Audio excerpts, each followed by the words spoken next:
I really liked that venue. Yeah.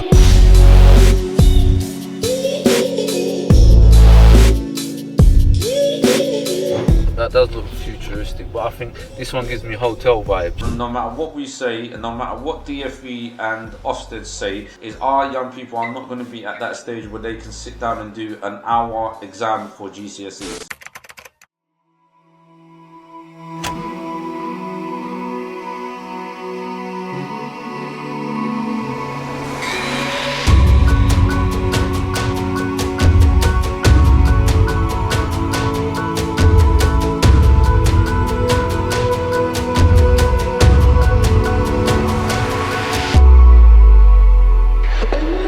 Yeah.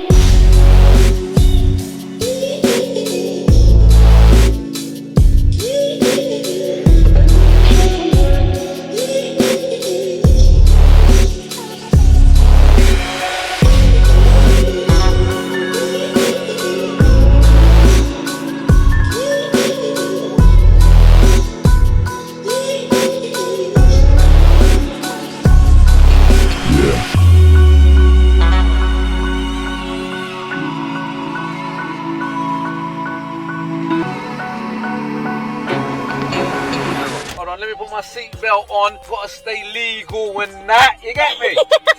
Alright, sweet. Seatbelt on, now we can drive and I can talk. Right, I really liked that venue. I think it will fit really well with our AI theme. I think it will really work well with the decor, very, very modernized and stuff. And the beautiful thing about it, it's so simple.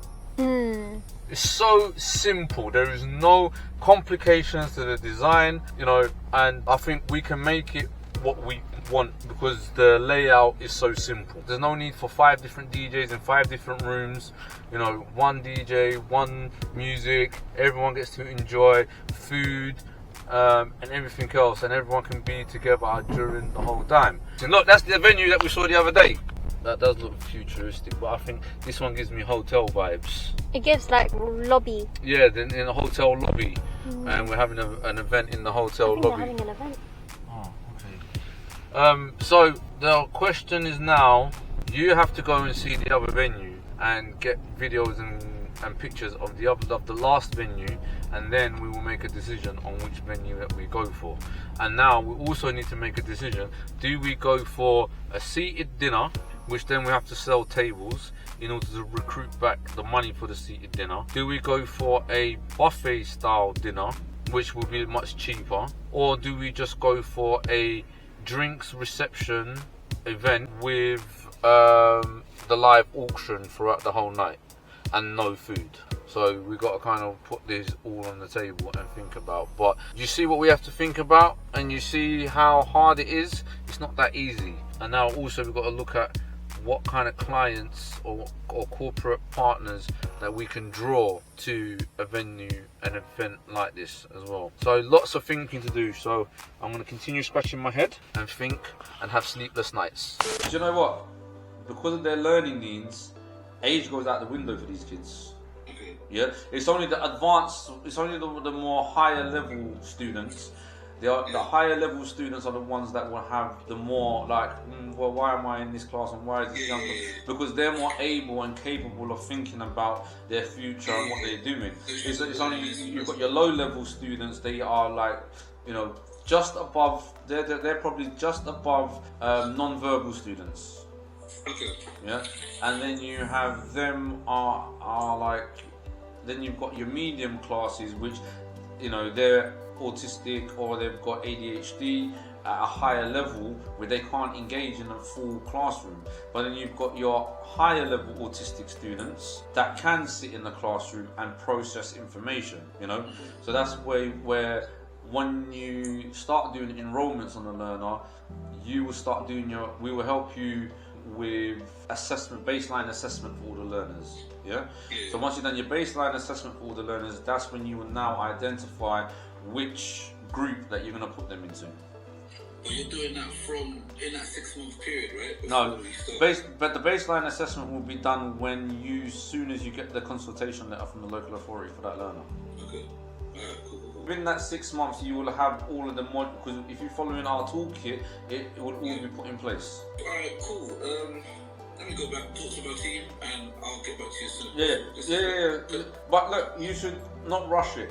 Don't rush it. Yeah. No, not rushed. I need to identify the area. So I did have some questions. Do you help us in terms of? I'll look in the area. I know West. Well, I'm in West right now. But like, a little bit more like Felton area right now. But, do you help us in terms of like see what we need done into the building and stuff like that? Yeah, we'll come and do that once you've identified your building. Okay, Because so we've got to help. Because we're gonna have to. I'm gonna have to help you to get the building to a standard that will pass you and get you your Ofsted registration. So we find the building first. You give the okay. Or do you have any rough ideas where and when? Or you do? No. So you identify a few buildings. Yeah. You send it over, and I'll give you my recommendations. So an example might be is you might know a local community centre. Yeah? And the local community centre is not open during the day.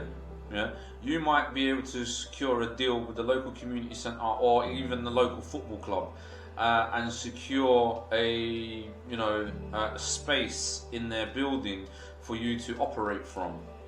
Again, this is your entrepreneurial skills for you to kind of work out what is best for you and your company and your organization. You've got to think about long-term and longevity once you're doing the franchise model. Now, if you think that, that's how I started in a youth club, and within the youth club, they weren't open in the daytime, it was only open in the evening, so I ended up renting that youth club and delivering my programs from there on a day-to-day basis. And through that is where the growth and development happened, and through that, with the money, we was able to invest in a much bigger building, right? If you've got the investment in your pocket and you're willing to invest, then I would say long-term, get a building that is your own. You've got full control of the building, and then you can make the building your own. No, rent it. Unless you've got multi-millionaire investors, buy the building, But if you haven't, then obviously rent it and stuff as well. But I would go for, if you can get a building for up to £100,000, a year, that would be really good within your budget and your surplus at the end of the year. When we go over to Dubai next week, we've got a few buildings that we're gonna check out, the buildings in Dubai, and then once we check out the buildings, then we would see if they're suitable to open the school in Dubai, and if they are suited, I'm gonna put the deposit down and we're gonna go running, and then I'm gonna be at the stage of, now I need to find the staffing, now I need to look at operations and everything else, but one step at a time. If next week when I go, I identify a building and I sign the lease on the building next week, on one of the buildings that we're going to view, then we will hopefully be ready by September. But yeah, have a word with your team, see what they say, let me know, and if you want to come and view the OMG Centre, I'm back from Dubai on the 17th, so anytime around then, arrange day and time. We've got a different program for 16 to 25, so we're still going to be open. Okay, wicked. I'll message you when you get back 17th, wicked. Yeah. That might even be better because it's half term and the place is empty, so you can spend as much time as you need looking around. I appreciate it. Yeah? For that. Thank you for your time. No problem. Alright, speak to you soon. Bye-bye. Woo. Right, that was a meeting that we just had. The General, I now remember you. Assalamu alaikum. How's things? Yeah, I remember you now. I'm sure you've had words with me about my bullshit in my days, and I'm sure you remember my stuff as well, and I'm sure I remember my mum and coming to your house and stuff as well, by around Woolly Road and stuff as well. Am I correct? Yeah, I think I am. But anyway, I remember you now, bro. So you've seen me grow up from a little to what I'm doing now. Just to show you guys as well, look, I've got another camera here just to show you guys I'm on the TikTok live at the same time. Yeah? So, doing what we're doing. What's the process look like in terms of time frame? So the time frame is when you put in your application to DFE for your Ofsted registration, that can take up to 6 months. So what we advise is while you are waiting for your Ofsted inspection for your approval, you have a window to do all of your material changes within the building. So that's where you would kind of do all the building work and regulation work to make sure that the building is up to standard for Ofsted requirements and independent school requirements. And then what you would do is making sure that you're putting into place all your curriculums, you're putting into place your structuring, you're putting into place. So you've got basically a 6-week window to make sure that you're compliant ready. So when they kind of turn around and say, yes, this is the day that we visit, and you've got everything in place. And normally you could get a deal with the landlord where you have a 6 months rent-free period on the property. And you turn around to the property owner and say, right, we want a 6 months free period. And then the landlord will say, all right, well, because you're taking out a 5-year, 10-year lease, we'll give you a 6 months period, and it's not really costing you anything for that 6 months to have the building while you're renovating, while you're waiting for everything else. And then you're getting your governance structure in place, you're getting your teacher structures in place, you're putting all of these kind of things in place ready for the day to open the doors, right?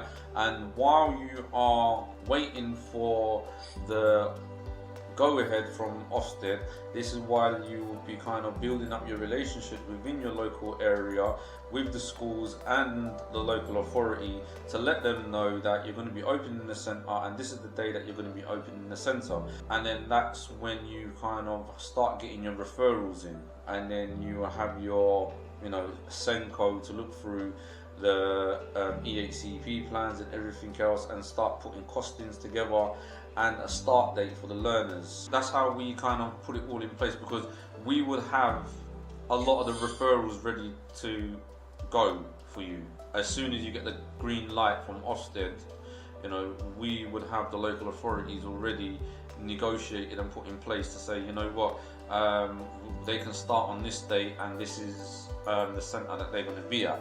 Okay, so costing wise, you're going to need about 150 grand. 150 grand to change the building, right? No, everything. So, for example, now you get a building, about a 5,000 square foot building in West London. You're not paying Central London prices, you're paying West London prices. So your outer London prices, you can probably secure a building for about £80,000, where I'm securing the same building for 250 grand. Yeah. That's a year. Yeah, that's a year rent. Yeah. Okay. Yeah. Once you pay your deposit and you're moving in, then you've got your refurb costs.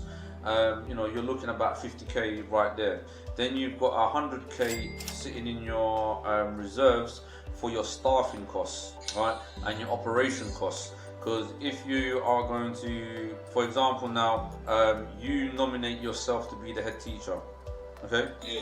So you nominate yourself to be the head teacher, then your salary now bracket goes down a little bit, because you are the owner, you are the CEO, you are the head teacher, so you can suffer not taking a salary for the first 6 months. Yeah. Now you've saved yourself, 50k, 60k in salaries in the initial get-go of opening, right? But then you can't get out of making sure that you've got at least an English and maths teacher, you've got at least a Senko in place. These are the two main things that you need to be putting in place to make sure that you're ready to open the doors. Because even if you've got like a multi-subject teacher at the bare minimum, they're gonna want like a 30k salary. So you've got to make sure that you've got that 30k salary sitting in your bank to pay them every single month, even if you've got no young people there. A Senko, you're looking about maybe about a 45k salary on that. So that's on a salary, that's about 75, 80k just there in salaries. But however, if you divide that over the months, your salary cost for the month, if you put down 10 grand a month for just salaries, and then you divide that into like the first quarter, So in salaries, you're going to be looking about 35 to 40k in just your salaries. So now you're left with maybe about another 50k in your reserves. That's to kind of cover your overheads, your rent, your bills, all of that kind of stuff. However, we're anticipating that you start making income from the day you open.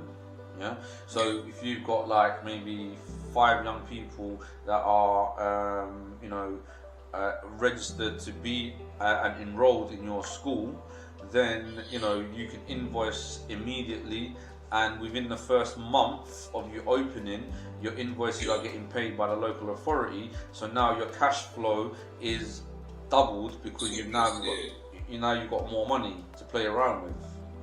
Then you can start now hiring more and more staff members to grow the school, because now that there's a guaranteed income coming in every quarter.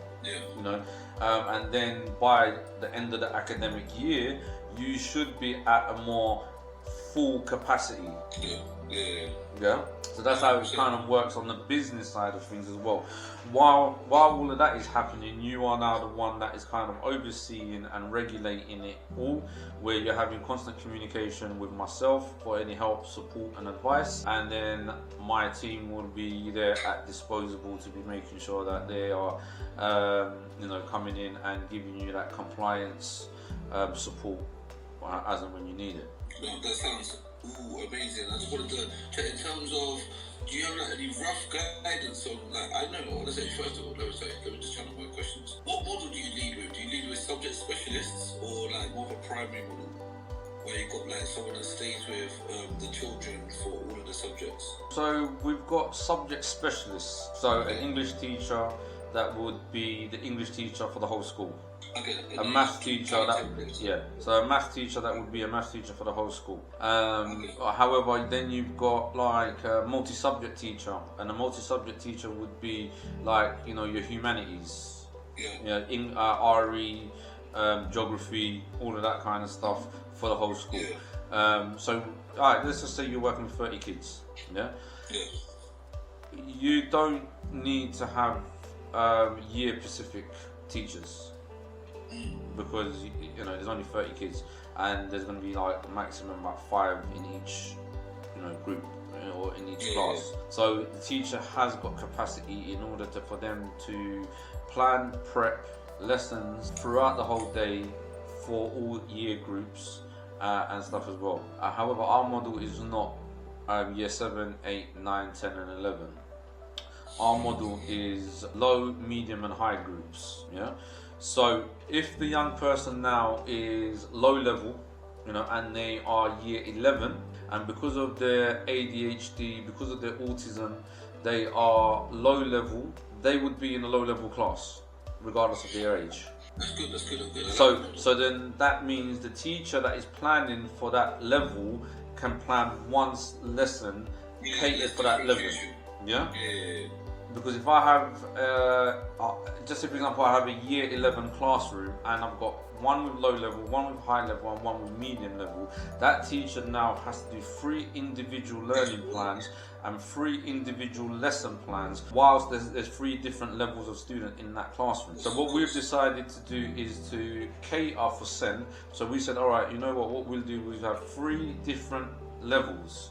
Regardless of their age, we know that they're working on that same level, because our young people are not going to be doing GCSEs. Let's just get that right. No matter what we say, and no matter what DFE and Ofsted say, is our young people are not going to be at that stage where they can sit down and do an hour exam for GCSEs. So this is the reason why we do functional skills, English and maths for them. And then we have entry level, level 1, level 2. And then we will put for example, one of our 6th formers at the moment is doing an entry level functional skills. There's no, so it makes sense for them to be sitting in the same classroom as a year 9 student that is also on the same level, because they're learning at the same time.